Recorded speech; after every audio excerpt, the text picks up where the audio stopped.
All right, what is up, guys? My name is Coriola, and welcome to episode 8 of my Out of the Park Baseball 21 franchise here with the Milwaukee Brewers. Now, I know it's been a hot minute since I last recorded. And if there's one thing about me, it's that I love making excuses. So let's try one on right now. A couple days after I last recorded, OBS released an update and everything broke. If you've ever used this app, you've probably ran into the black screen bug, which has occupied all of my waking thoughts for the last 2 weeks. Is that an exaggeration? Probably. But I couldn't record. It would not capture OTP, so I was kind of stuck.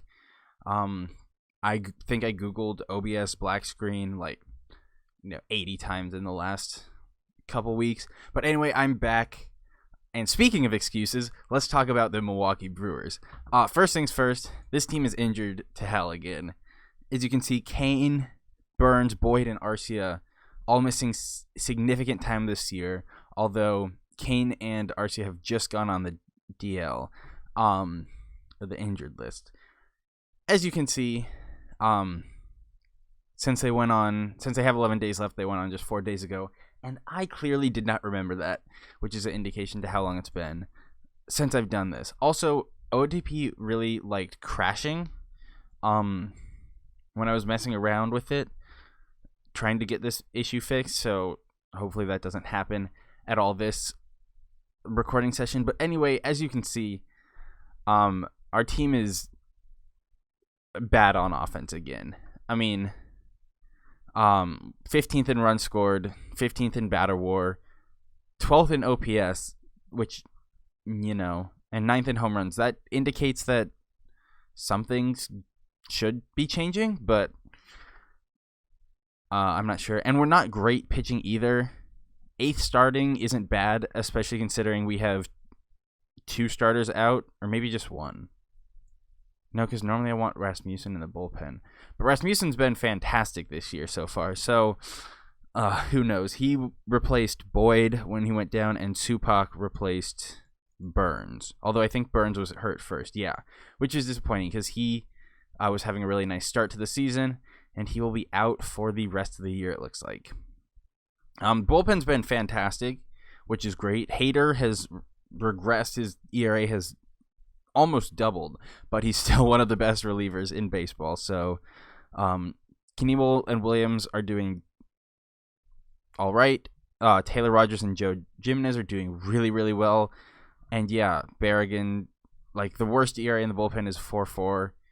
I'll absolutely take that, especially with ERA plus right at 100, which is average. So everyone in the bullpen is above average, which is fantastic. Defense has been good. Take the silver linings. But anyway, as you can see, our lineup is kind of a mess right now. Mitch Haniger has moved into starting center fielder with Kane out, and he's actually been mashing. Even though he only has a 292 OBP, he has over 500 slugging percentage, which is actually giving him an above average OPS. Josh Bell has hit really well since coming over in free agency. I will definitely take 115 OPS plus from a first baseman only getting paid $8.5 million. That's definitely a good deal for us. Christian Yelich kind of looks like this 5 WAR range is his new steady state. Oh god, I'm bringing vocab from my college classes into this. It's kind of his equilibrium point, That's what we should be expecting for the next couple of years, is this 4 to 5 WAR. So not bad by any means. You'll absolutely take that, but a little less than we were expecting starting, especially because his contract, he's gonna be here for a while. Anyway, Keston Hiura, he's been the weirdest hitter in this series. Only 7 home runs, so the power numbers are a little concerning, but he's hitting his best average, best on base percentage, and best OPS, so I guess if you really can't complain about that. You just like to see more than 7 home runs from someone with 65 home run power. Danny Sanchez has been bad. This was a mistake by me, and he's going to be here for a while. Although, normally when you give international players these opt-outs, they usually take it so they can go to arbitration, which really helps me because then I can non-tender them. So it's kind of an exploit, which is why I like giving him that. So maybe he shouldn't have done it in a realistic franchise, but oh well. Brian Anderson, good God, man, that I need to find a new third baseman like immediately after the draft. That is just unacceptable. 30 OPS plus. Enough said. David Freitas, giving me some.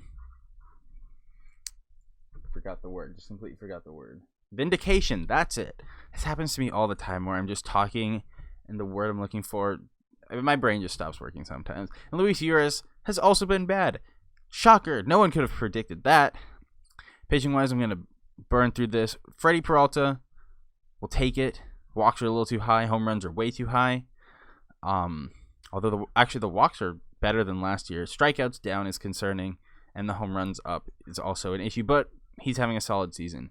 Brandon Woodruff, after missing a year, has really struggled coming back. Walks are up, home runs are up, and strikeouts are down. And that's not good. He is 29, so, he might be someone we'd be looking to trade, which I really didn't think I'd be saying coming this season. But if we're not contending... Oh, yeah, I never mentioned our record. We're 1 game below 500. We were really bad in April. We had losing streak, and then in May we did a lot better. And now we're 1 game below 500. Kind of same place we were last year. This weird like purgatory, not good, not bad. So like an awkward situation. Anyway, so yeah, Woodruff could definitely be a trade candidate. Although, if he's having a poor season, I don't want to sell low on his value. I think I'd rather hold on to him. And see if he could have a bounce back year next year, because then he'll be in his last year of team control and it would make more sense to trade him then. Robbie Ray, shocker, he's doing poorly. Same story. Strikeouts down, walks up, home runs up. Really disappointing. He had a great start to last year and then got hurt. Again, hopefully he bounces back because we are on the hook for at least 66, at least $70 million. So, yikes. Rasmussen, he's pitched really, really well. You can get a starter. What is that? Hold on. Let me pull out my phone calculator. Even though I could totally go into stats and find it, but this is way easier. Almost 4 strikeouts per walk and really good home run numbers. I mean, this dude does not give up home runs, even though, I guess I'm looking at his stats from AAA this year. Why was he in AAA this year? In case you haven't noticed, I'm kind of losing my mind. But that's okay. Everyone's stuck inside. Everyone's going crazy. So it's cool. Trey Supak was called up to replace Matthew Boyd, I think. He's pitched fine, although I'm not projecting these numbers long term because the BABIP is so low. Strikeout to walk ratio isn't bad, but like 6.3 for a starter is not as high as you'd want it to be. Although the home runs have not been a problem like you'd expect with his ratings, so I guess it's fine. And then I already kind of went through the bullpen earlier, going through all the stats out of order. It's fine. We're fine. Anyway, let's move on to the draft. And we are picking 17th, and there are kind of 2 guys I'm looking at this pick. The first is the guy we are projected, Michael Braswell. He's a shortstop. Really, his best rating is I. Good defender. The disparity between, I guess it's not much of a disparity, but the fact, I just don't find these hitting ratings too impressive, but he's kind of like the best option available. I mean, TJ McKenzie is basically Jordan Lawler 2.0, although he went to college. I also like JT Ginn. I believe he was a top pitcher in this year's class until he got hurt. So he went back for his final 2 seasons. I really like his ratings. I think that stuff, especially with those 3 pitches, could be 60 stuff is already really good. I think it could be better. OSA really likes him. Movement, we can handle a 45 or a 50, which is what he's projecting. Only thing is, he is 23 and he wants a lot of money. So I think we'll just see how the top of the order plays out. This class does look better than past ones, since I hired a scout who focuses on tools. Although here, this is interesting. Although I think he's going to go before. Just a 17-year-old who's already 25 overall. Wow. I think Drew Jones is going to be pretty good. Yeah, like draft classes just aren't as good in this game as they have been in the past. So I don't know. I'm going pick by pick. We're not going to look at the guys too closely. We are here at our selection. Nicholas Perez is on the board. I'll cut that out. I'm not going to cut that out. I don't do editing as it is.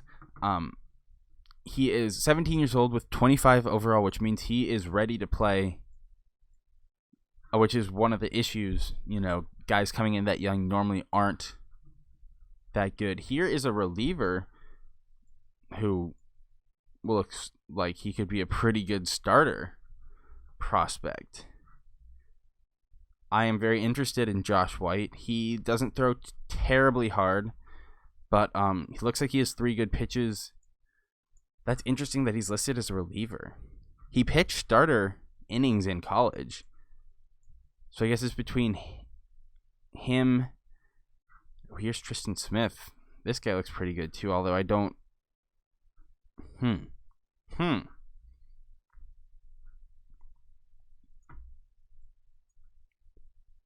Interesting. I've actually got more guys here than I was expecting.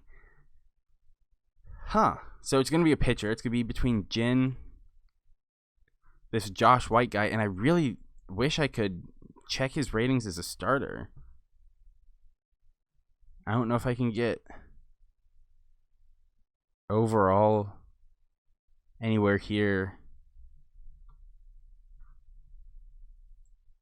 He's projected as a starter, his future role. So that makes me think he's got pretty good starter potential. Where is he projected to go?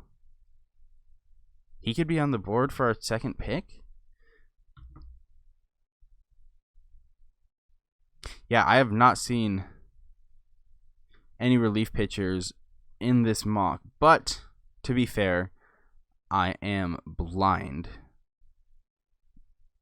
So, yeah, I don't see him at all. Jin's projected here. Who's the other guy we were looking at? I just have not seen a Josh White. Tristan Smith was the other guy.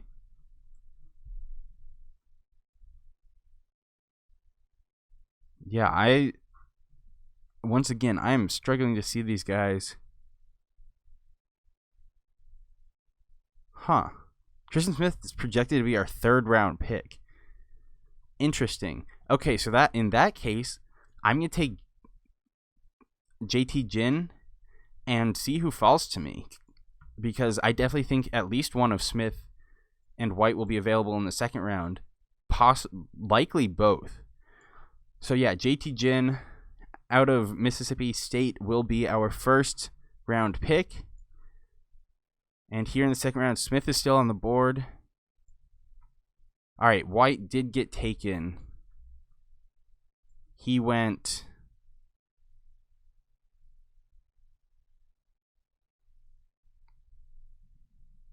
He went to Colorado in the 2nd round.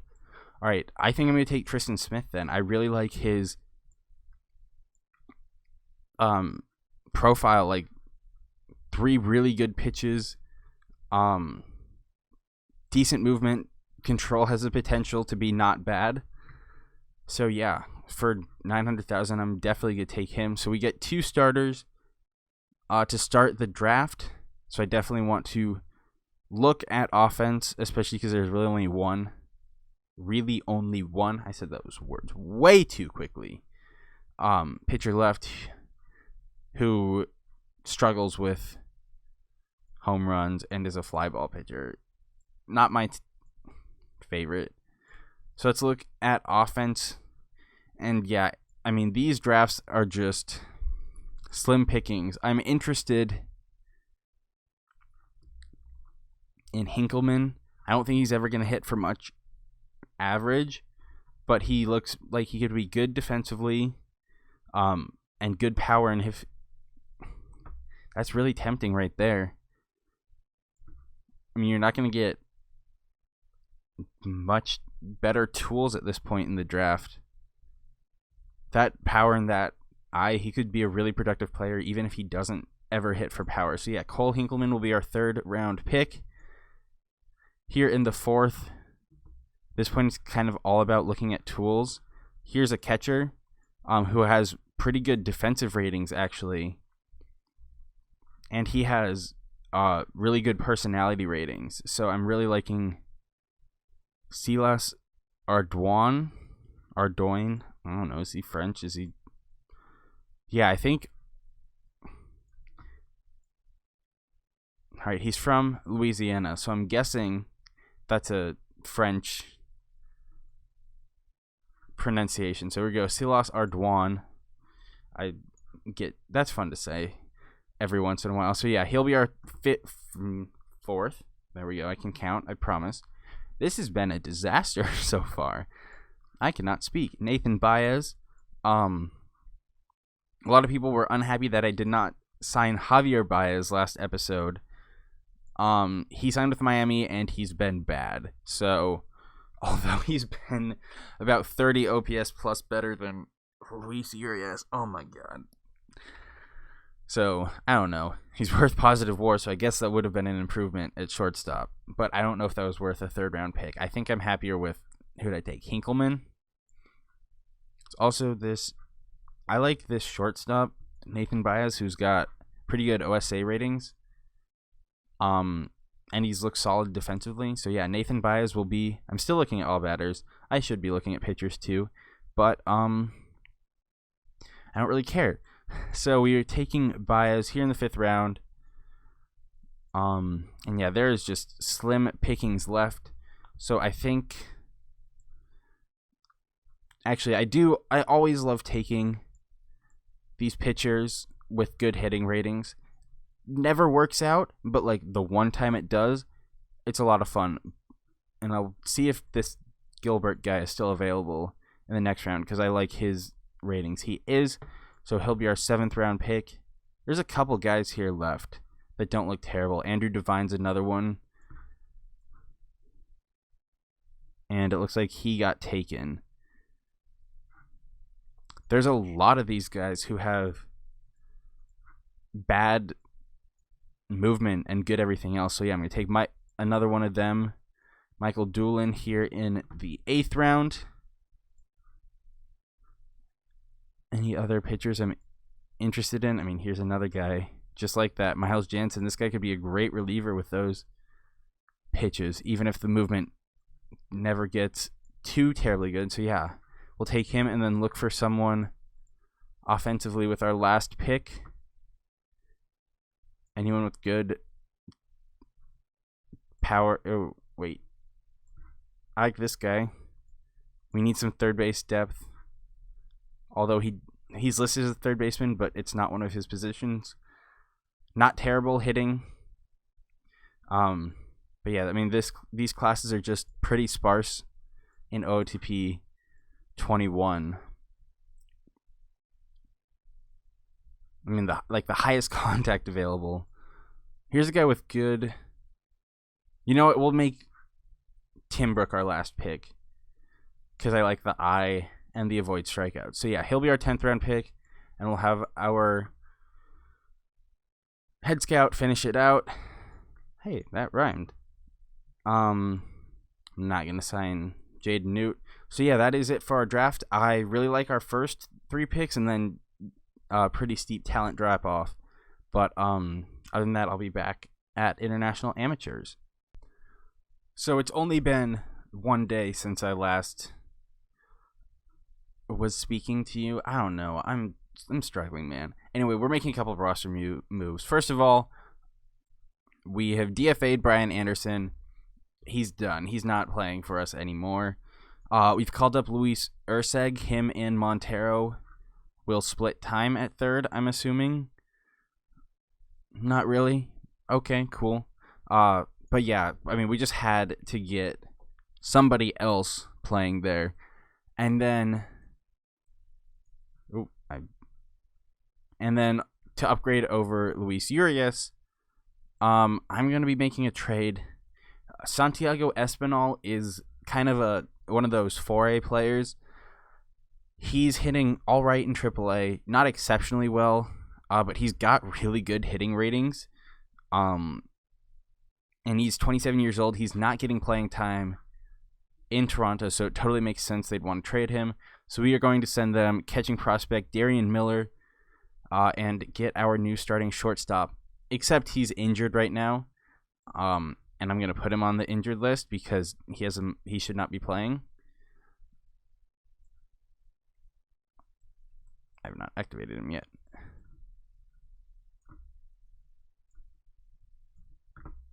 All right, so yeah, he will be our new shortstop. Once he is no longer injured, and I'll probably just be setting Montero down because he's not getting any playing time in the big leagues anyway. So yeah, this time I might be coming back when I said I would actually be coming back. All right, I am back here on the 2nd of July, and to my pleasant surprise, we are all of a sudden in first place.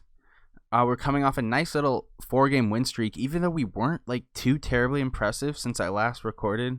I mean, we had these 3-game stretch, 2-game stretch of losses, another 2-game stretch there. We were kind of mediocre in June, but then we went on this little run, and considering the division has been awful this year, we are now tied with Cincinnati for first place. So, yeah, I mean, I'm as surprised as anyone, but as you can see, our pitching staff is improving. Woodruff's ERA is down to 4, Peralta's down to 3.86, Ray is down to 4.71. Brent Suter's now starting. I guess they got tired of Supak. But anyway, Kane came off the DL. He's back in center field. He's hitting pretty well. We'll take a positive WAR from our 36-year-old center fielder at this point. Alexander Palma, I have inserted him into the starting lineup. He has been mashing this year in limited playing time, but his ratings keep going up. So Danny Sanchez will be moved to a permanent DH position, even though he is a pretty good outfielder. But yeah, I just want Palma to get more plate appearances. Orlando Arcia came off the DL. He has moved to third base. He has not been hitting well at all this season. A major step back from the last 2 really productive years he had. He's going to be a free agent after this year. Unless he really turns around, I'd be surprised if he comes back. Espinal's moved into shortstop. He has been not good hitting since we have acquired him, but we're going to hope that turns around. You can probably hear from my voice, I am not terribly enthusiastic about that. But for now, it's our best option.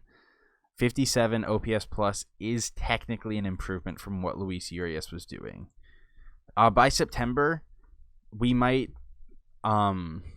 be seeing Bryce Terang in the big leagues. He has been very weird in the minors that he hasn't really hit for much average the last 2 seasons in AA, but he still has productive OPS just because he walks so damn much. And now his power numbers in AAA, even though it's been limited at bats, are actually looking a lot better. So yeah, he could totally be someone who's up by September. And he is our future at shortstop.